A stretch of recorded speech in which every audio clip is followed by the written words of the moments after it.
Hospital का corridor उसे आज कुछ ज्यादा ही गर्म महसूस हो रहा था। रात के 10 बज गए थे। 2 घंटे हो गए थे उसे अस्पताल लाए। वो तब से अंदर थी। डॉक्टर उसका चेकअप कर रहे थे और बाहर वो परेशान सा बैठा था। उसे समझ ही नहीं आ रही थी कि उसके साथ क्या हुआ है। वो अपनी सोचों में उलझा था जब दरवाजे खुले और डॉक्टर बाहर निकली। वो उठकर डॉक्टर की तरफ बढ़ा। वो ठीक तो है ना? उसने घबरा कर पूछा। उनको फिजिकली टॉर्चर किया गया है और शायद रेप अटेम्प्ट करने की भी नीयत थी, मगर thank God she is safe. Sir पर गहरी चोट आई है, बाकी माइनर इंजरीज हैं। कुछ वक्त लगेगा उन्हें मुकम्मल रिकवर होने में। आपको उनका बहुत सारा ख्याल रखना होगा। हो सकता है वो इस हादसे की वजह से मेंटली डिस्टर्ब रहे। डॉक्टर उसे सारी बात तफसील से बता दी। राहदारी से गुजरती चली गई और उस बहादुर मर्द को अपनी आंखों से आंसू बहते महसूस हुए। रेहान शाह अपने ऑफिस में टांग पर टांग जमाए बैठा कॉफी पी रहा था। काले घने बाल, हल्की धारी बूढ़ी आंखें और तीखी नाक के साथ वो बिलाशुबा वजाहत का शाहकार लग रहा था। वो इन हमक से सामने आते कैमरों से इंटरव्यू रूम का मंजर देख रहा था। आज ऑफिस में नए एम्प्लॉयज के इंटरव्यू चल रहे थे। उसकी नज़र धीरे धीरे कदम उठाती अंदर दाखिल होती एक लड़की पर पड़ी, जो हाथ में फाइल्स पकड़े अब अपनी गहरी सब्ज आंखों में चमक लिए कुर्सी पर बैठ चुकी थी। रेहान शाह एक लम्हे के लिए कैमरे के उस पार बैठा उसी सिरापे में खो गया था। डार्क ब्राउन बाल पोनी में मुकेद थे। सब्ज रंग की आंखें मामूल से ज्यादा बड़ी थी। छोटी सी नाक और गुलाबी कटावदार होंठ, जिन्हें वो घबराहट में काटती सुरख कर चुकी थी। उम्र में वो 20-21 साल की लग रही थी। फाइल मेज पर रखते वो अब सवालों के जवाब दे रही थी। 10-15 मिनट बाद जब वो लड़की उठकर जाने लगी तो रेहान शाह ने फोन की तरफ हाथ बढ़ाया। इंटरव्यू रूम से साजिद ने कॉल अटेंड करके फोन कान से लगाया। हाँ साजिद, कैसा रहा उस लड़की का इंटरव्यू? सर, लड़की में टैलेंट तो है, मगर कॉन्फिडेंस बहुत कम है। साजिद ने जरा हैरान होते जवाब दिया। उसकी जॉब डन करो, कॉन्फिडेंस खुद ही आ जाएगा। तो वक्त के साथ साथ ये कहकर रेहान शाह ने मजीद कोई जवाब दिए बगैर फोन रख दिया। अनुषा अभी अभी यूनिवर्सिटी से फ्री हुई थी। उसके बाबा की चंद दिन पहले एक रोड एक्सीडेंट में डेथ हो गई थी। एक छोटे भाई और बीमार माँ की जिम्मेदारी उसके कंधों पर आ पड़ी थी। वो अभी अभी शहर के मशहूर मारूफ होटल में जॉब के लिए इंटरव्यू देकर बाहर निकली थी। सर का रवैया कुछ खातिर ख्वाह नहीं था, इसलिए वो मायूस चेहरे के साथ इंटरव्यू रूम से बाहर निकली। धीरे धीरे कदम उठाती सोचों में गुम चलती जा रही थी जब पीछे से किसी की पुकार पर उसके कदम थमे। उसने पलट कर देखा तो एक प्योन फूली हुई सांसों को सीने पर हाथ रखे दुरुस्त कर रहा था। वो शायद भागता हुआ उस तक पहुंचा था। मिस अनुषा सदीकी, वो आंखों में सवाल ये शायद कंफर्म करना चाहता था। अनुषा ने हैरत के साथ हल्की सी सर को जमिश दी। जी, मैं ही हूँ अनुषा, आपको सर इंटरव्यू रूम में बुला रहे हैं। वो मजीद कुछ भी कहे बगैर पलट गया। अनुषा को तेल बुत बनी खड़ी रही, जैसे समझने की कोशिश कर रही हो, मगर फिर होश में आती उलझे हुए दिमाग के साथ वापस इंटरव्यू रूम की तरफ पलट गई। रूम में कदम लगते ही सर ने फौरन से अंदर आने की इजाजत देते हुए कुर्सी पर बैठने का इशारा किया। मिस अनुषा, आपकी जॉब कंफर्म हो गई है। आप कल से ज्वाइनिंग कर सकते हैं। बस थोड़ा सा अपने अंदर कॉन्फिडेंस पैदा कीजिए। बाकी टैलेंट की कमी नहीं है आप में। हमें उम्मीद है कि आप बहुत जल्द खुद को इस माहौल में एडजस्ट कर लेंगी। अनुषा को अपने कानों पर यकीन नहीं आ रहा था। फिर वो खुशी से सर हिलाते सामने बैठे सर का शुक्रिया अदा करते के बाद इनकी इजाजत से उठी थी और वापस पलट गई। इंटरव्यू रूम से कदम बाहर रखते उसकी आंखें शुक्र के आंसुओं से तर थी। पास के केबिन में बैठी फरियाल के चेहरे पर नागवारी के तासुरात उभरे।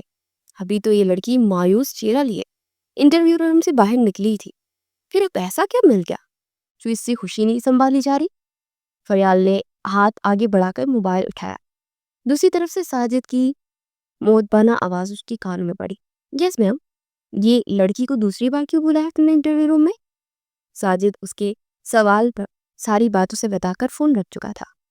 फरियाल का चेहरा गुस्से से सुर्ख हो गया। आज तक रेहान शाह ने कभी किसी एम्प्लॉय को इतनी अहमियत नहीं दी थी कि वो खुद कॉल करके इसकी जॉब टर्न करवाता। फिर उस लड़की में ऐसा क्या नजर आ गया? उसको जेर लब बड़बड़ाती हसद से अपने चेहरे के जाविये बिगाड़ रही थी। फरियाल रेहान शाह की यूनिवर्सिटी फेलो थी। रेहान शाह के बाप की डेथ के बाद उन दोनों ने एक साथ ही इस होटल में कदम रखा था। दोस्ती के नाते फरियाल को रेहान शाह ने एमडी की पोस्ट पर रखा हुआ था और बहुत 7 साल साथ काम करने की वजह से फरियाल के दिल में रेहान शाह की मोहब्बत जड़ पकड़ सकती थी। मगर रेहान शाह ने फरियाल को कभी दोस्त की नज़र से बढ़कर नहीं देखा था। अनुषा को ऑफिस से निकलते ही शदीद गर्मी का एहसास हुआ। धूप हर चीज को झुलसा रही थी। इसे फाइल्स को अपने सर के ऊपर रखकर धूप से बचने की नाकाम कोशिश की। कुछ ही देर में दूर से आती कैब पर नजर पड़ते उसने सुकून का सांस लिया। अगले 1 घंटे बाद वो अपने घर के सामने खड़ी थी। किराया देने के बाद उसने घर में कदम रखा। सुबह वो जल्दी घर की सफाई किए बगैर ही चली गई थी। उसका इरादा था कि इंटरव्यू ही तो देना है, 2 घंटों तक वापस आ जाऊंगी। मगर कराची की ट्रैफिक ने उसके सारे इरादों पर पानी फेर दिया था। सुबह निकली, अब दिन के 1 बजे घर में कदम रख रही थी। सामने साफ सुथरा सहन देखकर उसने अपने माथे पर हाथ मारा। यकीनन उसकी माँ उसके जाने के बाद सारी सफाई कर चुकी थी। वो चेहरे पर मसनूई गुस्सा सजाए अपनी माँ के रूम की तरफ बढ़ी। कमरे में झांका तो वो कहीं नजर ना आई। किचन से आती खटपट ने उसे मतवजा किया तो जल्दी जल्दी फाइल्स अपने कमरे में रखते हुए किचन में पहुंची, जहां उसकी माँ खाना बनाने की कोशिश में खड़ी हाँप रही थी। अनुषा ने फौरन आगे बढ़कर उन्हें कुर्सी पर बिठाया और पानी का गिलास उनकी तरफ बढ़ाते हुए घूरा। अम्मी, मैंने आपसे कितनी बार कहा है कि आप काम मत किया करें। मैं हूं ना, तो आप खुद को क्यों हल्कान करती हैं? रजिया सदीकी ने मोहब्बत पाश नजरों से अपनी बेटी को देखा। बेटा, कोई बात नहीं, मैं बिल्कुल ठीक हूँ। मैंने सोचा तुम थकी हुई आओगी तो तुम्हें भूख भी लगी होगी, इसलिए किचन में चली आई। रजिया सिद्दीकी को पिछले कुछ सालों से सांस का मसला था और शौहर की वफात के बाद तो जैसे इस बीमारी ने खुद ही जोर पकड़ लिया था। थोड़ी देर खड़े होने पर ही उसकी सांस फूल जाती थी। मगर आखिर थी वो माँ ही। अपनी बेटी को रिस्क के लिए भागदौड़ करते और फिर घर का सारा काम करते देख उनका कलेजा मुंह को आता था। इतनी सी उम्र में कैसी कैसी जिम्मेदारियां आ पड़ी थी उनकी मासूम सी बेटी के कंधों पर। अनुषा ने चेहरे के जाविये बिगाड़े। अम्मी, आपकी बेटी बहुत बहादुर है, आप क्यों परेशान होती है? मैं सब संभाल लूंगी। बस आप अगर मुझे खुश देखना चाहती है तो सिर्फ और सिर्फ अपनी सेहत का ख्याल रखें। आपको तंदुरुस्त देखकर मेरी सारी थकावट उतर जाती है। रजिया ने प्यार से अपनी बेटी का माथा चूमा। मैं सदके जाऊं मेरी चंदा। अच्छा ये बताओ, इंटरव्यू कैसा रहा? अनुजा ने अपने सर पर हाथ मारा। लो अम्मी, देख लीजिए, आपकी फिक्र में ये खुशी तो मैं भूल ही गई। मुझे जॉब मिल गई है प्यारी अम्मी जान, सैलरी भी बहुत अच्छी है। कल से ज्वाइन करने का कहा है। अनुषा खुशी से एक की सांस पे बताती चढ़ी गई। रजी ने अपनी बेटी को खुशी से गले लगाया। माशाल्लाह मेरी बच्ची, मुझे यकीन था कि तुम अपनी मेहनत और लगन से एक दिन जॉब हासिल कर लोगी। ये सब आपकी दुआओं का नतीजा अम्मी। अनुषा मोहब्बत से उनके हाथ चूमती हुई गले लग गई थी। सुबह की मध्यम सी रोशनी सहन में फैली हुई थी। अनुषा आज जल्दी उठ गई थी। नमाज पढ़ने के बाद सफाई किए अब वो जल्दी जल्दी नाश्ता बना रही थी। जब उसका 18 साला भाई बिलाल भी कॉलेज जाने के लिए तैयार होकर नाश्ते की मेज पर आ पहुंचा था। बिलाल, जाओ अम्मी को बुला कर लाओ नाश्ते के लिए, बिलाल ने इस बात में सहलाया। इससे पहले कि वो उठता, रजिया सिद्दीकी होंठों पर मुस्कुराहट सजाए किचन में दाखिल हुई। नाश्ते के बाद अनुषा ने जल्दी से बर्तन समेटे और किचन की सफाई के बाद आईने के सामने जाकर खड़ी हुई। कुछ ही देर में वो जाने के लिए तैयार हो चुकी थी। रजिया बेगम से गले मिलती वो घर से बाहर निकल गई थी। कल की तरह आज भी शदीद गर्मी थी। 1 घंटे की मसाफत के बाद वो होटल पहुंची और भागती हुई जाकर अपनी सीट संभाली। इससे पहले कि वो बैठती, किसी की करख्त आवाज उसके कानों में पड़ी। बस अनुषा। अनुषा ने सर उठाकर देखा तो सामने 28-29 साल एक लड़की निगाहों में गुस्सा लिए से दिख रही थी। आप 5 मिनट लेट आई हैं। इस कंपनी में आपने काम करना है तो 1 सेकंड भी लेट नहीं होना चाहिए। अनुषा ने जल्दी से वजाहत दी। वो मैम, एक्चुअली मुझे घर से निकलते थोड़ी देर हो गई थी, घर के काम करने थे ना, और फिर आपको तो पता है कराची की ट्रैफिक। फरयाल ने गुस्से से उसकी बात काटी। मिस अनुषा, यहाँ आपकी मजबूरियों का आलाप सुनने के लिए आपको जॉब पर नहीं रखा गया। ऑफिस के टाइम से पहले अपने काम खत्म किया करें, नहीं तो फिर घर बैठकर घरदारी करें। अनुषा एकदम से अस्पात पे सर हिलाती खामोश हो गई थी और फरियाल चेहरे पर तंजिया हंसी सजा अपने केबिन की जानिब पलट गई थी। अनुषा गहरी सांस भरती अपनी सीट पर बैठ गई। जब पास बैठी सना ने इसे कोहनी मारी। बहुत ही मगरूर किस्म की खातून है ये। सर रेहान की दोस्त है तो पता नहीं खुद को क्या समझती है। अनुषा ने खामोशी से सर हिला दिया और अपने काम में मसरूफ हो गई। वो यहाँ पर एज अ रिसेप्शनिस्ट मुंतखब हुई थी। रेहान शाह गाड़ी से उतरकर लंबे लंबे कदम उठाता होटल में दाखिल हुआ।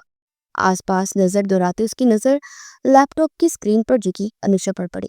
रेहान ने अपने कदमों का रुख उस तरफ मोड़ लिया और उसके सर पर जा खड़ा हुआ। मिस अनुषा। अनुषा ने खौफ के मारे सर उठाया और ज़िले लब पर पड़ाई।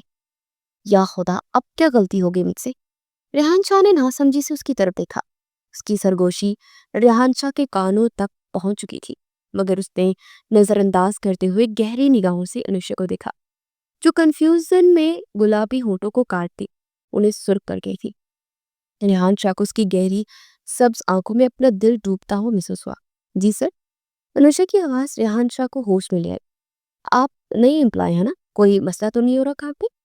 सब समझ आ रही है ना? रेहान शाह को और कोई कुछ समझ नहीं आया था, तो यही सवाल करके अनुषा ने नफी में सर हिलाया, फिर इस बात में सर हिलाया। नहीं जी जी सर, समझ आ रही है, बस थोड़ी सी दिक्कत हो गई है, अभी कुछ देर। अनुषा के अंदाज पर रेहान शाह ने चेहरे पर दिलफरेब मुस्कुराहट सजाई। और लड़की क्यों कंफ्यूजन में कितनी क्यूट लगती थी। ठीक है मिस अनुषा, आप अपना काम कीजिए और अगर किसी चीज की भी समझ ना आए तो सना से पूछ लीजिएगा। रेहान ने पास खड़ी सना की तरफ इशारा किया तो अनुषा उसकी बेतुकी बात पर मुंह खोले से देखने लगी। मगर सर, सना के और मेरे काम में तो जमीन आसमान का फर्क है और मुझे कैसे समझा सकती है वो? रेहान शाह बालों में हाथ फेरता 2 कदम पीछे हटा। उसका दिल चाह के अपना सर पीट के पता नहीं क्यों उस लड़की के पास आ खड़ा हुआ था और बेतुक्का बोलता चला जा रहा था। रेहान शाह ने नजरें आसपास दौड़ाई तो सारा स्टाफ उन्हें ही देख रहा था। अपने केबिन में बैठी फरियाल सीसीटीवी फुटेज से कब से ये मंजर देख रही थी। उसका जब्त अब जवाब दे गया था। वो तेज तेज कदम उठाती अपने केबल से लिखी और रेहान शाह के पास जा खड़ी हुई। क्या बात है रेहान, कोई मसला है तो मुझे बताए। रेहान ने सुकून का सांस भरा और इस वक्त फरियाल कोई फरिश्ता ही महसूस हुई थी उसे, क्योंकि वो खुद भी समझ ही नहीं पा रहा था कि वो अब क्या जवाब दे। नहीं फरियाल, कोई मसला नहीं है, बस मिस अनुषा नई एम्प्लॉय है ना, तो इन्हें काम की कुछ खास समझ नहीं आ रही। फरियाल ने एक गहरी निगाह अनुषा पर डाली, जो इस वक्त शॉर्ट नेवी ब्लू कलर की शर्ट के साथ वाइट ट्राउजर पहने अपने गहरे ब्राउन बालों को पोनी में बांधे कंफ्यूज सी खड़ी थी। उस सादगी में भी किसी का भी दिल धड़का सकती थी। फरियाल को अगले ही लम्हे से शदीद जलन का एहसास हुआ। फिर उसने जबरदस्ती की मुस्कुराहट चेहरे पर सजाकर रेहान के कंधे पर हाथ रखा। ये तो कोई मसला ही नहीं है रेहान, पहले कुछ दिन तो इन्हें मुश्किल होगी। फिर उसने अनुषा की तरफ रुख फेरा। मिस अनुषा, आपको किसी भी किस्म की कोई परेशानी हो तो आप मेरे केबिन में आकर मुझसे पूछ सकती है। वो जिस कदर खुश स्लूबी से कह रही थी, अनुषा को एहसास हुआ जैसे वो उसकी बहुत बड़ी खैरख्वाह है। अनुषा ने खुशी से इस बात पे सर हिलाया। हाँ, ये ठीक रहेगा। रेहान शाह ने भी जल्दी से फयाल की बात पर रजामंदी दिखा। अनुषा ने चेहरे पर मुस्कुराहट सजाए रेहान शाह को देखा। एक लम्हे के लिए उनकी नजरें मिली थी। रेहान शाह का दिल तेजी से धड़का था। अनुषा के चेहरे की मुस्कुराहट भी एक लम्हे के लिए थमी। रेहान शाह की निगाहों में कुछ ऐसा था जिस अपनी हथेलियां भीगती हुई मसीफूल थी और वो अपनी नजरें झुकाने पर मजबूर हो गई थी। उसकी आंखें झुकने पर रेहान शाह होश में आता चेहरे पर मुस्कुराहट सजाए अपने ऑफिस की तरफ बढ़ गया। ये सब फरियाल की तेज निगाहों से छुप ना सका। रेहान शाह के जाने के बाद वो गुस्से से पैर पटकती वहां से चली गई। उसके बैठते ही सना ने तीखी नजरों से अनुषा को देखा। वाह भाई, क्या बात है, हम पर तो कोई सर ने नजरे करम नहीं फरमाई। सालों बीत गए यहाँ काम करते और तुम्हें पहले दिन ही स्पेशल प्रोटोकॉल दिया जा रहा है। अनुषा ने ना समझी से उसे देखा, मगर सना उस पर तंज के तीर बरसाकर अपने लैपटॉप पर झुक चुकी थी। अनुषा भी खामोशी से अपने काम में मसरूफ हो गई। रेहान शाह ने अपने ऑफिस में दाखिल होते ही गहरी सांस भरी। उफ रेहान, ये क्या कर रहे थे तुम? नई एम्प्लॉय है, इसे बेतुके सवाल कौन पूछता है भला? बहरहाल वो सिर झटकता अपनी कुर्सी पर जा बैठा और चेहरे पर दिल फरेब मुस्कुराहट सजाए कुर्सी की पुश से टेक लगाकर आंखें मूंद गया। अगले कुछ दिनों तक अनुषा होटल के माहौल में खुद को एडजस्ट कर चुकी थी। अभी भी वो लंच टाइम में कैफे एरिया में बैठी खाना खा रही थी जब उसकी नज़र सामने से आते रेहान पर पड़ी। अनुषा को अपने सामने देखने की रेहान शाह को इस कदर आदत हो चुकी थी कि घर जाता तो बेचैनी से अगली सुबह का इंतजार करता।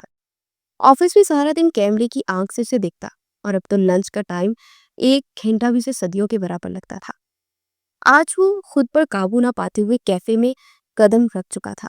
वो धीरे धीरे कदम उठाता अनुषा के सामने वाली मेज पर जा बैठा था। सारा स्टाफ हैरत से मुंह खोले से देख रहा था, मगर रेहान शाह को किसी की नजरों की परवाह नहीं थी। कैफे का मैनेजर दौड़ता हुआ उसके पास में जा और हाथ बांध कर खड़ा हो गया। सर, आपको कुछ चाहिए था तो हुक्म दीजिए, हम आपके ऑफिस में पहुंचा देते हैं। रेहान शाह ने अनुषा के चेहरे पर अपनी नजरें हटाई, जो एक नजर उस पर डालने के बाद फिर से खाना खाने में मसरूफ हो गई थी। रेहान शाह ने अपना रुख मैनेजर की तरफ मोड़ा। क्यों भाई, मेरे यहाँ आने पर कोई पाबंदी है? रेहान शाह की खुश इखलाकी देखकर मैनेजर के होंठों पर मुस्कुराहट फैल गई थी। अरे नहीं सर, सारा रेस्टोरेंट आपका ही है, जब चाहे आप आइए। रेहान ने मुस्कुराते हुए फिर से अनुषा पर नजर जमाती थी। ठीक है, आप जाइए, मुझे कुछ चाहिए होगा तो मैं मंगवा लूंगा। मैनेजर इस बात में सर हिलाता सर झुकाए वापस पलट गया। अनुषा उसकी निगाहों से बेखबर लंच करने के बाद वो अपना मोबाइल कान से लगा चुकी थी। हर रोज लंच के वक्त वो अपनी अम्मी को कॉल करके उनकी खैरियत मालूम करती थी। अभी भी वो कॉल पर बात करते हुए सीधी सी होकर बैठी थी तो इसकी नज़र सामने की मेज पर बैठे रेहान शाह पर पड़ी। एक लम्हे में दोनों की नजरें मिली थी। अनुषा उसकी गहरी नजरों के लम्स से हड़बड़ा गई और कुछ ही देर बाद उसने मोबाइल रख दिया। अनुषा वक्फे वक्फे से नजरें उठाकर देखती तो रेहान शाह को उसी तरफ बैठा देख फिर से नजरें झुका लेती। वो अपनी हथेलियों के आपस में रगड़ती जेरे लब बड़बड़ाई, उस सर ऐसे मुझ पर नजरें जमाए बैठे हैं जैसे मैं कुछ चुरा कर भागने वाली हूँ। अलीशा को जेरे लब बड़बड़ाते देख रेहान शाह के होंठों पर मुस्कुराहट गहरी हुई। कब घंटा गुजरा रेहान शाह को एहसास ही ना हुआ। लंच ब्रेक खत्म होते ही अनुषा लंबे लंबे कदम उठाती कैफे से बाहर निकल गई। रेहान शाह भी उसके पीछे चलता कैफे से बाहर निकला। फरियाल जो कब से रेहान शाह को तलाश कर रही थी क्योंकि वह हमेशा साथ ही लंच करते थे। अनुषा के पीछे रेहान शाह को रेस्टोरेंट में निकलते देख एक लम्हे के लिए वो चौंकी और फिर उसकी निगाहों में गुस्से की लहर दौड़ गई। उसके बाद हर गुजरते दिन के साथ रेहान शाह का अनुषा में बढ़ता इंटरेस्ट देखकर फरियाल से बर्दाश्त ही नहीं हो रहा था। वो रेहान शाह की निगाहों में अनुषा के लिए पसंदगी देख चुकी थी। वो तो क्या, सारा स्टाफ इस बात से वाकिफ था। महज अनुषा थी जो अपनी मासूमियत में हर बात से बेखबर थी। फरियाल अब किसी भी तरह से अनुषा को ऑफिस में बर्दाश्त नहीं कर सकती थी। सुबह का सूरज पूरी आबोताब से चमक रहा था। आज होटल में एक जरूरी मीटिंग थी जिसकी तैयारी कल से ही की जा रही थी। मीटिंग शुरू होने में कुछ ही वक्त रहता था। रेहान शाह मीटिंग रूम में बेसब्री से अनुषा का इंतजार कर रहा था। सब आ चुके थे, बस वही न जाने कहाँ रह गई थी। अनुषा अपनी जगह पर फाइल पलटती परेशान सी खड़ी थी। उसने मीटिंग के लिए वो फाइल रेडी की थी जिसमें उसने हर पॉइंट बहुत तफसील से उतारा था और अब पिछले आधे घंटे से वो फाइल ढूंढ रही थी मगर वो मिल ही नहीं रही थी। मलाखिर वो मायूस सा चेहरा लिए मीटिंग रूम में दाखिल हुई। रेहान शाह के चेहरे पर गुस्से और उलझन के तासुरात थे। अनुषा अपनी हथेलियां मसलती अपनी जगह पर जा बैठी थी तो रेहान ने पुरसुकून होते मीटिंग का आगाज किया। वे अनुषा, आपको एक प्रोजेक्ट का काम दिया गया था, उसकी फाइल। रेहान ने फाइनल मांगी तो अनुषा का दिल उछलकर हलक में आ गया और घबरा कर उठ खड़ी हुई। सिर्फ वो फाइल तो मैंने रिसेप्शन डिस्क पर ही रखी थी, बस 2 मिनट के लिए एचआर में गई थी मैं, वापस आई तो वो फाइल ही गायब थी। अनुषा को झूठ बोलने की आदत ना थी। उसका सच सुनकर रेहान के माथे पर बल पड़े। उसे हरगिज भी अनुषा से ऐसी बेवकूफ़ी की उम्मीद नहीं थी। आप ऐसी लापरवाही कैसे कर सकते हैं मिस अनुषा? मैंने इतना अहम प्रोजेक्ट आपके हवाले किया था क्योंकि मुझे आप पर भरोसा था और आपने पहली ही बार में मुझे इतनी बड़ी आपने गलती कर दी। जानती भी हैं वो फाइल कितनी अहम थी। वो सख्त गुस्से में आया हुआ था। अनुषा को तकलीफ हुई। आज पहली बार उसकी वजह से मीटिंग में ऐसी बदनज़गी पैदा हुई थी। सॉरी सर, मेरी गलती है, मैं आपसे माफ़ी चाहती हूँ। उसे समझ ही ना आई कि वो क्या करे। वो शदीद परेशान हुई थी। आपको लगता है कि आपकी मुआफ़ी से हमारा नुकसान ठीक हो जाएगा? वैसे अनुशे उस लड़की की मासूमियत पर शदीद हैरान था। अनुशे ने सर झुकाया तो आंखों में नमी कथी थी। वो परेशानी से होंठ काटने लगी। मैंने इसे आपसे पहले भी कहा था रेहान कि इतनी बड़ी जिम्मेदारी उस कल की आई पर ना डालें। ये अभी नहीं है। इसे तो एहसास से जिम्मेदारी का ही नहीं मानो। आपने इसे मीटिंग में भी बिठा लिया। मेरे ख्याल से मिस अनुशे का इस मीटिंग में कोई काम नहीं था। फरियाल तंज के तीर बरसाने का काम अच्छे से कर रही थी। अनुषा का झुका सर मजीद झुक गया था और रेहान जो फरियाल को भी कुछ सख्त कहने वाला था, फरियाल की अगली बात पर एकदम हैरान रह गया। ये रही वो फाइल जो मिस अनुषा ने अपनी लापरवाही से खो दी। और गेस व्हाट रेहान, मुझे ये फाइल कहाँ से मिली? सबकी निगाहें फरियाल पर टिकी थी। मुझे ये डस्टबिन से मिली। मिस अनुषा की लापरवाही तो चेक करें। हमारी करोड़ों की डील कूड़े में फेंक चुकी थी। फरियाल ने तेज लहजे में कहा तो अनुषा ने नफी में सर हिलाते उसे देखा। लेकिन मैंने ये फाइल कूड़े में नहीं फेंकी। अनुषा ने वजाहत देनी चाहिए मगर फरियाल उसकी बात दरमियान में ही काट गई थी। बस अब आप अपनी लापरवाही को क्या जस्टिफाई करेंगी? मेरे ख्याल से आपको इस मीटिंग रूम से भी बाहर जाना चाहिए। सो जाए मिस अनुषा। फरियाल की बात पर अनुषा ने लब सी लिए। उसने एक नजर रेहान को देखा जिसने उसे रोकने की कोई कोशिश नहीं की। अनुषा खामोशी से दरवाजे की तरफ बढ़ी और मीटिंग रूम से बाहर निकल गई। मेरे ख्याल से अब मीटिंग शुरू करनी चाहिए हमें। रेहान फरियाल की आवाज से होश में आया और आहिस्ता से सर हिलाया। उसे रह रह कर अनुषा की हरकत और मासूमियत पर अफसोस और गुस्सा आ रहा था। बहरहाल मीटिंग शुरू हुई और बाहर अनुषा रिसेप्शन पर खड़ी अजीब उदासी का शिकार थी। उसे रह रह कर अपनी कोताही पर गुस्सा आ रहा था।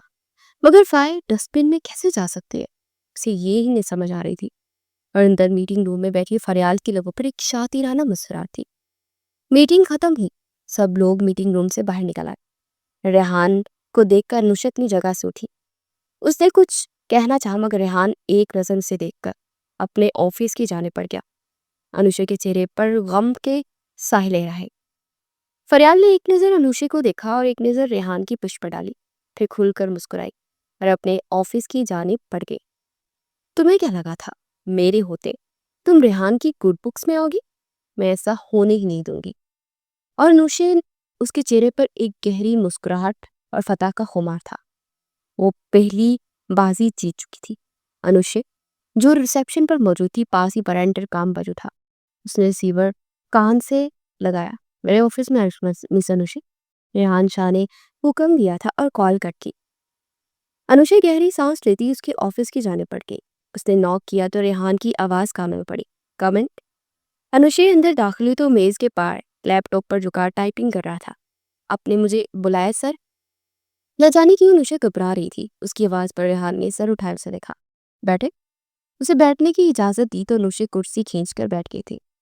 अब रेहान मुकम्मल उसकी जानिब मुतवज्जा था। आज क्या हरकत की है आपने? वो अब नॉर्मल लहजे में पूछ रहा था। गुस्सा अब काफी हद तक खत्म हो गया था। सॉरी सर, मेरी गलती है। मैंने लापरवाही दिखाई। मेरी जिम्मेदारी थी। इसी वजह से होटल को और बिजनेस को काफी नुकसान पहुंच सकता था। वो चेहरा झुकाए अपनी गलती का एतराफ कर रही थी। वो शर्मिंदा दिखाई देती देती थी। लेकिन सर, फाइल डस्टबिन में कैसे गई मैं नहीं जानती। मैंने वो फाइल टेबल पर ही रखी थी और मैं सच कह रही हूँ सर। आप मेरा यकीन करें। मैं क्यों इतनी इंपॉर्टेंट फाइल कूड़े में फेंकूंगी?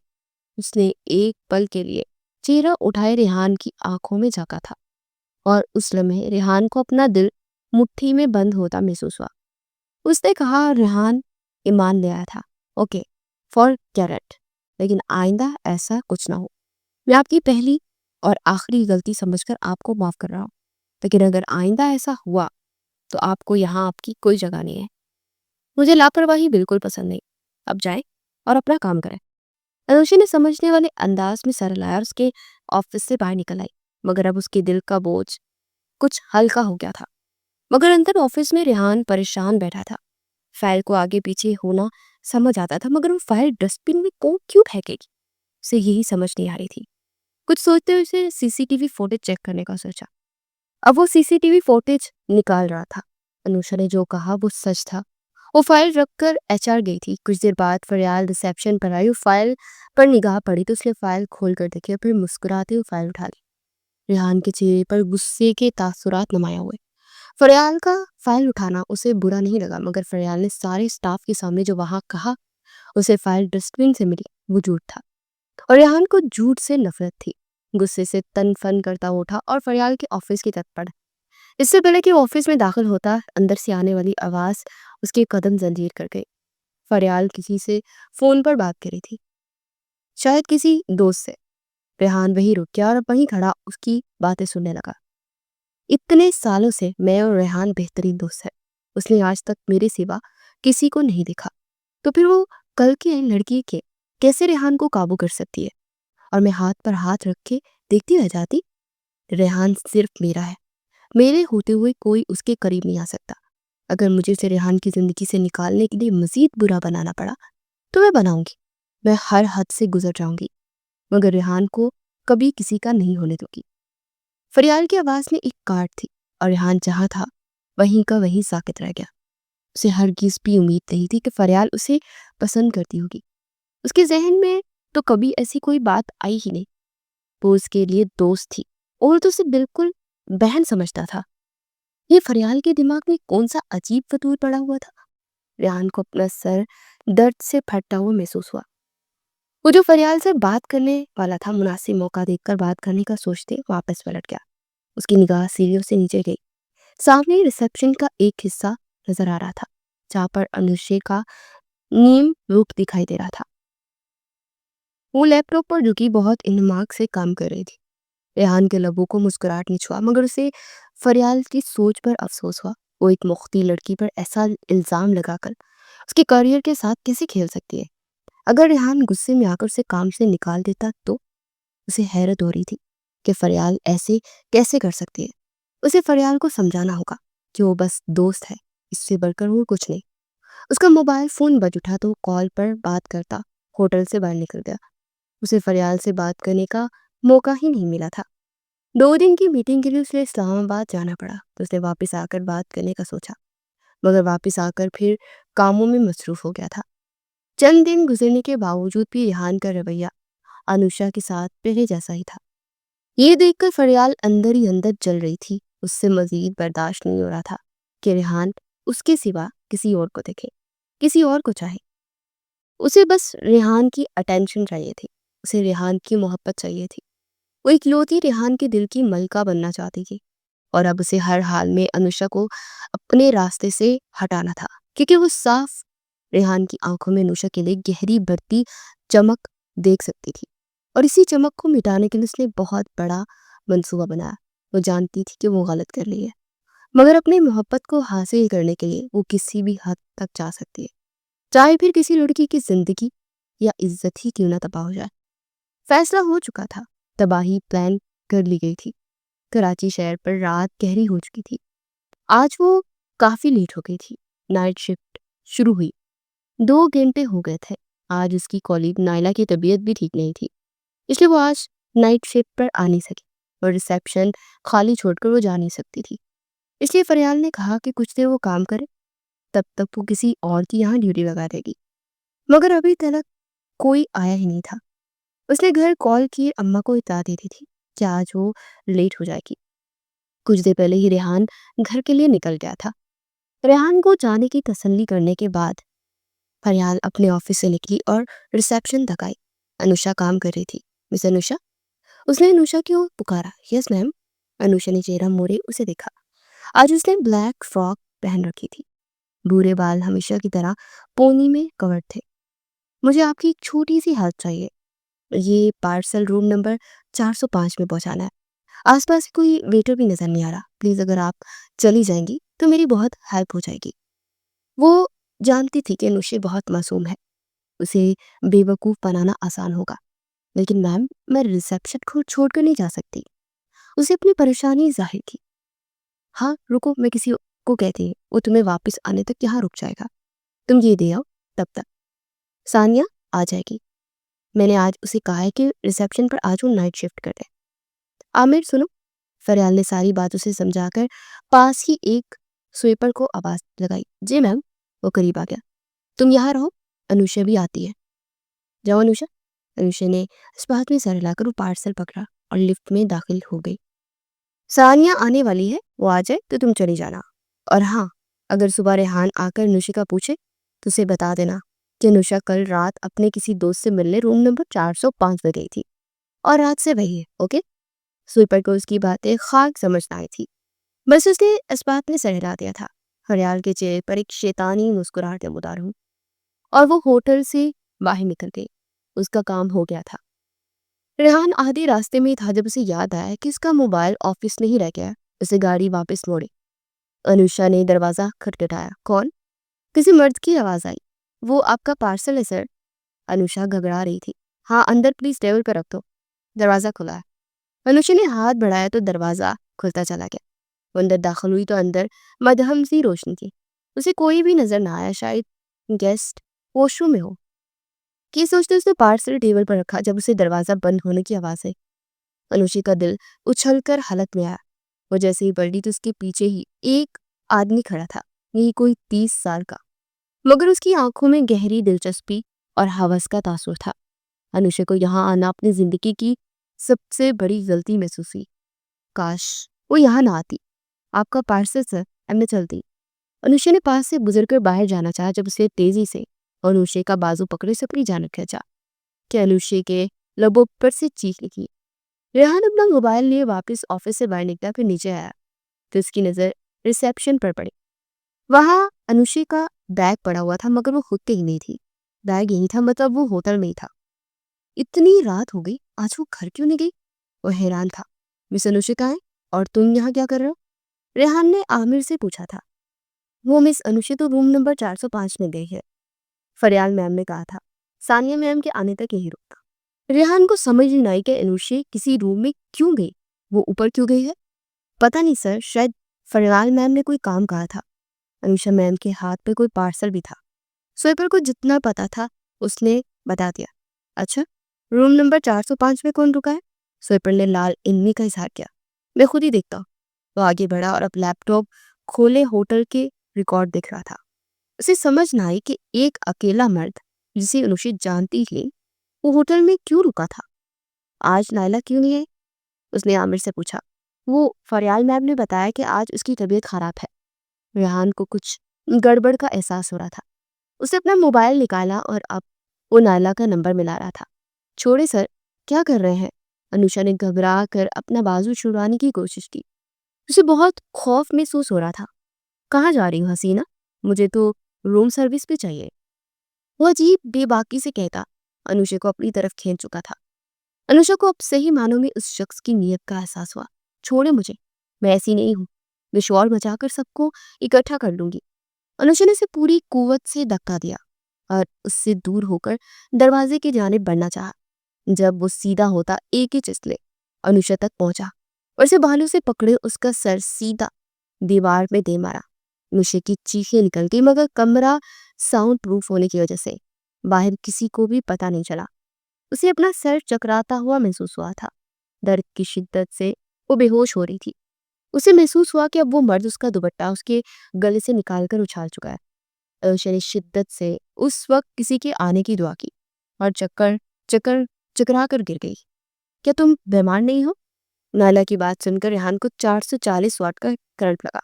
फिर आज काम पर क्यों नहीं आई? सर, मुझे फरियाल मैम ने कहा था कि आज तुम मत आना। अनुषा डबल शिफ्ट करना चाहती है तो इसलिए मुझे छुट्टी दे दी। रेहान का दिमाग चकरा गया। जल्दी से रूम नंबर 405 की डुप्लीकेट कीज पकड़ता वो लिफ्ट के जाने पागा। छोड़ो मुझे, कोई है, मुझे बचाओ। उसे अनुषा को बाजू से पकड़कर झटका दिया और जमीन पर उठाकर बेड तक लाया और उसे बेड पर फेंका और इस पर झुका। अनुषा की चीखें कमरे में गूंजने लगी। वो गुटी गुटी सिसकियों से फरियाद कर रही थी। कुछ ही देर में दरवाजा खुला और रेहान अंदर दाखिल हुआ। उसके पीछे गार्ड भी थे। उसकी नजर बेड पर पड़ी अनुषा पर गई। अनुषा पर झुके उस मर्द तक। वो अपने कमजोर हाथों से उस मर्द को खुद से दूर कर रही थी। रेहान शाह को अपने वजूद में शरारे फूटते महसूस हुए। वो एक ही जिस्त में उस मर्द तक पहुंचा और उसे बालों से पकड़े उसका सर दीवार में दे मारा। वो गुस्से से उसका सर दीवार में दे मार रहा था। मुकाबिल तो उसका मुकाबला भी न कर पाया, यहाँ तक कि वो आदमी बेहोश हो गया। तो रेहान ने उसे गार्ड्स के हवाले कर दिया। उसे तो बाद में मैं देखता। वो गार्ड्स को हुक्म देता जल्दी से अनुषा की तरफ बढ़ा। उसकी नजर अनुषा पर पड़ी तो उसका दिल जैसे फट सा गया। अनुषा के बाल बिखरे हुए थे, उसका दुपट्टा जमीन पर था, बाजू एक साइड से फटा हुआ था और बहुत सर से खून निकलता उसकी गर्दन तक आ गया था। वो अपने होश में नहीं थी, सर पर लगी चोट की वजह से बेहोश हो चुकी थी। रेहान ने जमीन पर उसका दुपट्टा उठाया और जल्दी से अनुषा के पास आकर दुपट्टा उस पर ओढ़ा। अनुषा, अनुषा, उसका गाल थपथपाकर उसे होश दिलाने की कोशिश कर रहा था, मगर नाकाम। उसे कुछ समझ ना आई कि क्या करे। दिल से अनुषा को अपनी बाहों में उठाया और वो कमरे से बाहर भागा। अस्पताल का कॉरिडोर उसे आज कुछ ज्यादा ही गर्म महसूस हो रहा था। रात के 10 बज गए थे। 2 घंटे हो गए थे उसे अनुषा को हॉस्पिटल लाए। वो तब से अंदर थे। डॉक्टर उसका चेकअप कर रहे थे और बाहर रेहान परेशान सा बैठा। उसे समझ ही नहीं आ रही थी कि अनुषा के साथ क्या हुआ है। आखिर क्यों फरियाल ने नायला को छुपी दी? क्यों अनुषा उस कमरे में गई? उसे हर सवाल का जवाब जानना था, मगर पहले अनुषा का होश में आना जरूरी था। वो अपनी सोचों में उलझा था जब दरवाजे खुले और डॉक्टर बाहर निकली। वो उठकर डॉक्टर की तरफ पड़ा। अनुषा ठीक तो है ना? उसने घबरा कर पूछा। उनको फिजिकली टॉर्चर किया गया है और शायद रेप अटेम्प्ट करने की भी नीयत थी, मगर thank God she is safe. Sir पर गहरी चोट आई है, बाकी माइनर इंजरीज है। कुछ दिन लगेंगे उन्हें मुकम्मल रिकवर करने में। आपको उनका बहुत सारा ख्याल रखना होगा। हो सकता है कि वो इस हादसे की वजह से मेंटली डिस्टर्ब रहे। डॉक्टर उसे सारी बात तफसील से बता दी। राहदारी से गुजरती चल गई थी और रेहान को अपनी आंखों से आंसू बहते महसूस हो रहे थे। उसके होटल में उसी के स्टाफ के साथ इसी की नाक के नीचे ये सब हुआ। कैसे वो अनुषा से माफी मांगेगा? कैसे उससे नजरें मिलाएगा? अगर वो वहां ना पहुंचता तो क्या होता? अगर उसे देर हो जाती तो? उसका दिल चाहा जमीन खटे और वो उसमें समा जाए। सर, आपके पेशेंट को होश आ गया है। न जाने वो कितनी देर अपने ख्यालों में उलझा हुआ था। जब नर्स ने उसके पास आकर उसे इतला दी तो वो होश में आया और जल्दी से उस प्राइवेट रूम में दाखिल हुआ जहां पर अनुषा एडमिट थी। कमरे में दाखिल होने के बाद उसकी निगाह सबसे पहले बेड पर थे, जहां पर वो नढाल सी बेड पर पड़ी थी। वो बहुत मुश्किल से अपने मन भारी कदम उठाता उसके करीब गया और फिर पास पड़े स्टूल पर बैठा। अनुषा, उसे धीमी सी सरगोशी की। उसकी आवाज सुनते अनुषा ने आंखें खोली। अनुषा की नजरें छत तक गई। आई एम सॉरी, मेरे होटल में तुम्हारे साथ जो कुछ हुआ, मैं नहीं जानती ये सब कैसे हो गया। मैं तुम्हारा मुजरिम। होटल मेरा था तो तुम मेरी स्टाफ थी, तुम मेरी टीम थी। तुम्हारे साथ जो कुछ भी हुआ उन सब का कसूरवार मैं हूँ। मैं जानता हूँ कि ये हादसा माफी के काबिल तो नहीं, मगर मैं फिर भी तुमसे माफी मांगता हूँ। I am really sorry. ना चाहते हुए भी उसकी आवाज बिक गई थी। वो शदीद पेशमान नजर आ रहा था। अनुषा ने एक नजर उसे देखा। उसकी चेहरे पर भी चोट का निशान था। आप ना आते तो शायद मैं आज जिंदा ना होती। मुझे आपका शुक्रगुजार होना चाहिए। वो बहुत मुश्किल से कुछ कह सकी। तुम वहां क्यों गई थी? क्या हुआ था मुझे बताओ प्लीज, ताकि मैं असल हकीकत तक पहुंच सकूं। वो अनुषा के मजीद करीब होकर बैठा और उसकी आंखों में आंखें डाले पुख्तगी से बोला था। मैं नहीं जानती, मुझे बस फरियाल मैम ने वो पार्सल उस रूम में पहुंचाने को कहा था और उसके बाद वो एकदम खामोश हो गया, फिर फूट फूट कर रो पड़ी। फरियाल का नाम सुनते रेहान की रगों में खून का उबाल तेज हुआ। अब उसे सारी कहानी समझ में आ गई थी। बस चंद लम्हे उसे लगे थे। उसने धीरे से अनुषा का हाथ पकड़ लिया। प्लीज, तुम इस तरह रो मत। मैं सब ठीक कर दूंगा, आई प्रॉमिस। मैं हर उस शख्स को सजा दूंगा जिसने तुम्हारे साथ गलत किया। आई प्रॉमिस अनुष, प्लीज रो मत। उसके रोने से वो बेचैन हो रहा था। वो तड़प रहा था। कुछ ठीक नहीं होगा सर। लड़कियों की इज्जत बहुत नाजुक होती है। एक बार चली जाए तो फिर कभी वापस नहीं आती। कौन यकीन करेगा कि मैं पाकीज़ा हूँ, मैं बेगुनाह हूँ? अगर मेरी माँ को पता चला तो वो जीते जी मर जाएगी। वो रोते हुए अपना चेहरा छुपा गई थी और फिर आंखें मीच गई, मगर अभी भी उसका जिस्म लड़ रहा था। रेहान का दिल चाहा कि वो चीखे चिल्लाए, अपना सारा गुस्सा बाहर निकाले, मगर कुछ ना कर सका। वो बस साकित सा बैठा रह गया। कराची शहर पर अगली सुबह उतर चुकी थी। हॉस्पिटल के उस कमरे का माहौल कुछ पुरसुकून था। रजिया सदीकी अपनी बेटी के पास बैठी थी। उनकी बेटी कैसे मुरझा गई थी। आदि अब परेशान मत हो, बस छोटा सा एक्सीडेंट हुआ था, अनुषा ठीक हो जाएगी। रेहान ने उनका हाथ अपने हाथ में लिए नरमी से उन्हें हौसला दिया। शुक्रिया बेटा, तुम इसे अस्पताल ले आए, वरना पता नहीं मेरी बच्ची का क्या होता। उनकी आंखों में आंसू थे। अनुषा पास ही बेड पर पड़ी दवाइयों के जेर सर गहरी नींद में उतर रही थी। बिलाल भी कुछ फासले पर खड़ा अपनी बहन को देखकर दुखी हुआ था। ये मेरे साथ काम करती है आंटी, इसकी हिफाजत मेरी जिम्मेदारी है। इसमें शुक्रिया कैसा, मैं ऐसे ही हमेशा इसकी हिफाजत करता रहूंगा। इसके लिए मैं इसके लहजे में अज़्म था। फिर रज़िया बेगम उसे देखती रह गई। वो कुछ पल को खामोश हुआ। मुझे आपसे एक बात और भी करनी थी आंटी। रेहान के दिमाग में बहुत सारी सोचें एक साथ चल रही थी। वो उनके सामने स्टूल पर बैठा हुआ था और वो बेड पर अनुषा के पास बैठी थी। हाँ बेटा कहो। उनकी इजाजत मिलते रेहान ने अपने दिल की बात आज कह देनी चाहिए। मैं अनुषा से शादी करना चाहता हूँ। वो जब से होटल में आई है मुझे पहले दिन से ही अच्छी लगी है। मैं नहीं जानता कि मोहब्बत किसे कहते हैं और वो कैसे होती है, बस मुझे अनुषा अच्छी लगी। जिंदगी में बहुत सारी लड़कियां आई और चली गई, मगर कोई भी लड़की मुझे इस तरह से अच्छी नहीं लगी जिस तरह से अनुषा ने मेरे दिल में घर कर लिया।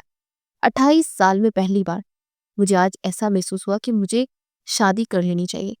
और जब शादी की बात आ जाए तो मेरे ख्याल से अनुषा मेरे लिए बेहतरीन साथी साबित हो। मैं आपकी बेटी की हिफाजत करना चाहता, सारी जिंदगी इसके साथ रहना चाहता। मुझे मोहब्बत में बड़े बड़े डायलॉग बोलने नहीं आते, मगर फिर भी मैं आपसे उसका हाथ मांगना चाहता हूँ। आपको कोई भी तसल्ली करनी हो, आप मेरे बारे में कहीं से भी पता करवा सकते हैं। मैं छोटा था जब मेरी वालिदा की डेथ हो गई थी। मेरे वालिद दूसरी शादी कर चुके थे। चंद साल में उनके साथ रहा, फिर उनकी दूसरी बीवी को मैं कुछ खास पसंद नहीं था, सो मैं उनसे अलग हो गया। हाँ, मैं अब अपने घर में अकेला ही रहता। ये सारा होटल मैंने अपनी मेहनत से खड़ा किया है। वो बहुत इज्जत से बात कर रहा था। कितनी देर रज़िया बेगम कुछ कहने के काबिल न रहे। फिर जब वो बोली तो उनकी आवाज आहिस्ता सी, अनुषा ठीक हो जाएगी, मैं इससे इस बारे में बात करूंगी। अगर उसकी रजामंदी हुई तो मुझे भी कोई एतराज नहीं होगा। रेहान को अपने दिल से बहुत बड़ा बोझ सरकता हुआ महसूस हुआ। 2 दिन बाद अनुषा को डिस्चार्ज कर दिया गया था। रेहान खुद उसे उसके घर छोड़ने गया था। बिलाल और उसकी माँ भी उसके साथ ही थे। 2 दिन से वो होटल नहीं गया था और ना ही 2 दिन से फरयाल ने अनुषा को देखा था। वो नहीं जानती थी कि रेहान कहाँ बिजी है, मगर अनुषा का कोई अता पता नहीं था। फरयाल उसे अपनी जीत समझ रही थी। बाकी सारी फुटेजेस रेहान उसी रात डिलीट करवा चुका था। फरयाल से बात करने का उसे भी मौका नहीं मिला था।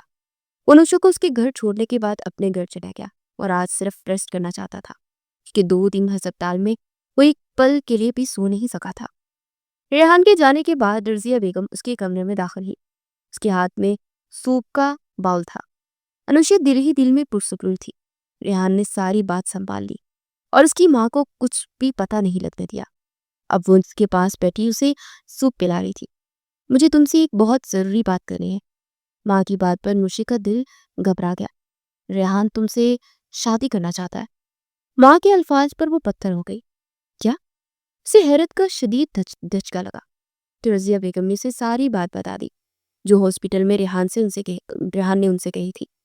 वो कितनी देर खामोश बैठी रही, उसके पास किसी भी बात का जवाब नहीं था।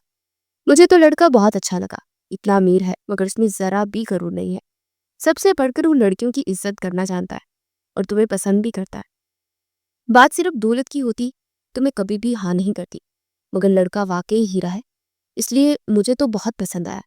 और एक ना एक दिन तो तुम्हें शादी करनी ही है ना, मगर फिर भी आखिरी फैसला तुम्हारा ही होगा।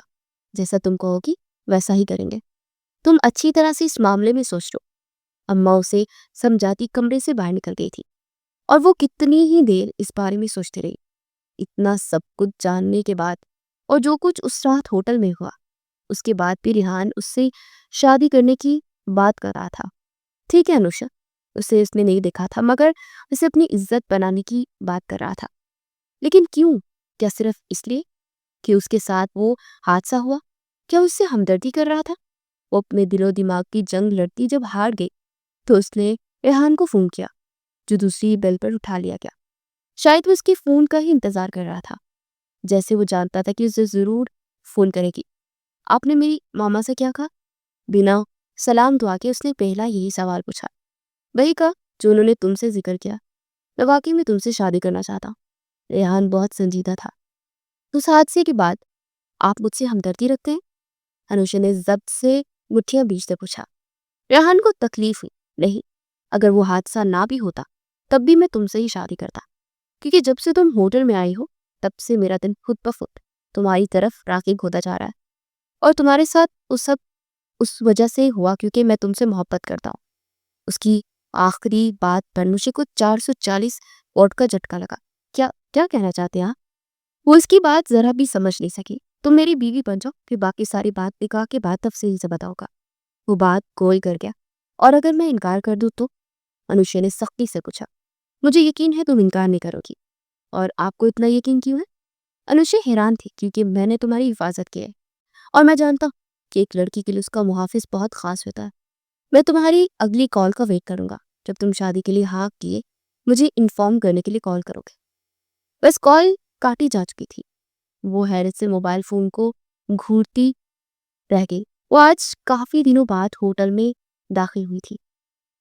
फरियाल बेचैनी से उसका इंतजार कर रही थी। जैसे उसे पता चला कि आज रेहान होटल आया तो जल्दी से रेहान के ऑफिस में दाखिल हुई। उसका चेहरा गुस्से से सुर्ख हो रहा था। तुम शादी कर रहे हो रेहान? वो आते ही फट पड़ी। हाँ। रेहान ने अपनी चेयर पर बैठते एक लफ्ज़ी जवाब दिया। किससे? फरियाल ने दांत पीसते पूछा। तुम जानती हो उसे? अनुषा। और फिर एक लफ्ज़ी जवाब आया। कल अनुषा शादी के लिए हाँ कर चुकी थी। बस उसने शादी की एक ही शर्त रखी कि शादी के बाद बिलाल और रजिया सिद्दीकी भी उनके साथ रहेंगे। वो अपनी माँ और भाई को अकेला नहीं छोड़ना चाहती थी और रेहान को इस फैसले पर कोई एतराज नहीं था। वो तो वैसे भी अकेला रहा था और उसके लिए अनुषा की माँ और भाई बिल्कुल अपनी माँ और भाई जैसे थे। इसलिए वो मान गया और कल से वो रेहान ने शादी की तैयारियां शुरू कर दी थी। वो जल्द से जल्द अनुषा को अपनी इज्जत बनाना चाहता था। तुम्हारा दिमाग खराब हो गया? तुम इस 2 टके की लड़की से शादी करोगे? वो चीखी थी। रेहान कुर्सी से उठकर खड़ा हुआ। क्या मस्ता है उस लड़की में? मुझे तो बहुत पसंद है और ये मेरी जिंदगी है। फरियाल, मेरी मर्जी, मैं जिससे मर्जी शादी करूंगा। तुम्हें इससे कोई एतराज नहीं होना चाहिए। वो भी गुस्से में आया था। तुम्हारी जिंदगी, तुम्हारी मर्जी, तो फिर मैं कौन हूँ? रेहान, सालों मैंने तुमसे मोहब्बत की, सालों लगा दिए तुमसे मोहब्बत करने में, और आज तुम कह रहे कि तुम्हारी जिंदगी? मैं तुम्हारी किसी और का तुम्हें होता नहीं दे सकती। मैं इस लड़की को जान से मार दूंगी। तुम सिर्फ मेरे। वो ज़ियानी अंदाज में चीखी थी। रेहान उसके करीब आया। तुमने अनुषा के साथ क्या किया मैं सब जानता हूँ। बस एक फिक्रा और। किसी ने फरियाल का सारा गुरु अर्श से फर्श पर ला फरका। रेहान, वो मैं उससे कुछ कहने की कोशिश की मगर अल्फाज लबों पर अटक गए। हाँ क्या? मैंने वो सब तुम्हें पाने के लिए मैं कुछ भी कर सकती हूँ। तुम्हारी जिंदगी से हर इस लड़की को ऐसे ही निकाल फेंकूंगी जो तुम्हें मुझसे छीनेगी। रेहान के गुस्से का पारा मजीद हाई हुआ। उसका हाथ उठा एक जोरदार थप्पड़ फरियाल के गाल की जीनत बना। फरियाल गाल पर हाथ रखे फटी फटी निगाहों से उसे देखते रह गई। Are you out of your sense? Faryal, तुम पागल हो। एक लड़की होकर तुम एक लड़की की इज्जत के साथ कैसे खेल सकती हो? तुमने उसे किसी आवारा के हवाले कर दिया। पहले तुमने इस हवसप्रस्त इंसान को होटल में दाखिल किया, फिर तुमने बहाने से अनुषी को वहां भेज दिया ताकि वो उसकी इज्जत के साथ खेल सके। और तुम्हें क्या लगा था ये सब करके तुम अनुषी को मेरे दिल से निकाल सकती? तो सुन लो, ये सब जानने के बाद भी कि अनुषी मेरी मोहब्बत है और मैं शादी करूंगा तो सिर्फ अनुषा से। आज से तुम्हारी इस होटल में कोई जगह नहीं है। आज और अभी से मैं तुम्हें तुम्हारे सारे शेयर्स वापस करा। कल से मेरे होटल आने की बिल्कुल जरूरत नहीं। मैं तुम्हारी शक्ल भी नहीं देखना चाहता। और अगर आज के बाद तुमने अनुषा की जिंदगी में कभी भी दखल अंदाजी होने की कोशिश की या उसे नुकसान पहुंचाने की कोशिश की तो याद रखना, मेरे रेहान शाह तुम्हें अपने मुकाबिल नजर आएगा, क्योंकि वो लड़की मेरी मोहब्बत है। वो एक एक लफ्ज चबा कर बोला था और फरियाल की आंखों से आंसू बहते हुए गालों को भिगोने लगे। तुम मेरे साथ ये नहीं कर सकते रेहान। वो बड़बड़ाई थी। मैं ये सब कर सकता हूँ और अगर चाहती हो कि मैं तुम्हें तुम्हारे शेयर्स भी वापस ना दूं तो बेशक यहाँ खड़े अपना वक्त जाया कर सकती है। अगर तुम अभी के अभी इस होटल से नहीं निकली तो कसम खाकर कहता हूँ फरियाल, मैं तुम्हारा एक भी शेयर वापस नहीं करूंगा। फरियाल को लगा किसी ने उसकी कदमों तले से जमीन सरका दी है। इतनी बड़ी हार, उसे उम्मीद नहीं थी कि रेहान उसके साथ ऐसा सलूक करेगा। रेहान उसे ऑफिस से बाहर निकाल चुका था। सिर्फ ऑफिस से ही नहीं, वो इस होटल से भी बाहर निकाल चुका था। उसे जिंदगी में बहुत बड़ा सबक मिला। और जिस रात रेहान की शादी थी, उसी रात हमेशा के लिए पाकिस्तान छोड़कर कनाडा चले गए। वो लाल लहंगे में बहुत खूबसूरत लग रही थी, चेहरे पर घूंघट गिराए। उस वक्त वो रेहान के कमरे में मौजूद थी। जो कमरे का दरवाजा खुला और रेहान अंदर दाखिल हुआ। फाइन की वो आज उसकी हो चुकी थी। वो कदम कदम चलता उसके पास आया। अनुषा के दिल की धड़कन बेसाख्ता तेज हुई। वो बेड पर बैठा तो अनुषा को अपनी हथेलियां पसीने में भीगती हुई महसूस हुई। उसने अनुषा का हाथ अपने हाथ में लिया तो अनुषा सारी सर से लेकर पैर तक काम की थी। Welcome in my life Mrs Anusha Rehan Shah. Rehan ने मुस्कुराकर सरगोशी की। इससे पहले कि अनुषा का घूंघट उठाने की कोशिश करता, अनुषा ने मेहंदी से सजा हाथ उसके सामने फैलाया। पहले मेरी मुंह दिखाई। घूंघट के अंदर से उसकी आवाज आई तो रेहान हंस पड़ा। अब वो साइड टेबल का दराज खोले वहां से ज्वेलरी बॉक्स बाहर निकाल रहा था, जिसमें बहुत खूबसूरत ब्रेसलेट और डायमंड की रिंग थी। अब वो उस उंगली में डायमंड की रिंग पहनाने के बाद उसके हाथ में वो ब्रेसलेट पहना रहा था। मैं नहीं जानता कब तुम मेरे दिल में बस गए, मगर वो पहली निगाह जो मैंने सीसीटीवी फुटेज में तुम्हारे चेहरे पर डाली थी, वो आज भी मुझे नहीं भूलती है। रेहान ने उसके झुमके से छेड़छाड़ करते हुए बताया तो अनुषा खुलकर हंस पड़ी। I love you Anusha. Anusha के चेहरे से घूंघट हटाए उसके कान में सरगोशी की और फिर धीरे से उसके माथे को लबों से छुआ। अनुषा को ऐसा महसूस हुआ जैसे खुदा ने उसकी सारी नेकियों का अजर एक साथ इतने बेहतरीन शोहर की सूरत में अता कर दिया। और फिर बेशक इंसान के साथ वैसा ही होता है जैसा उसने बोया हो।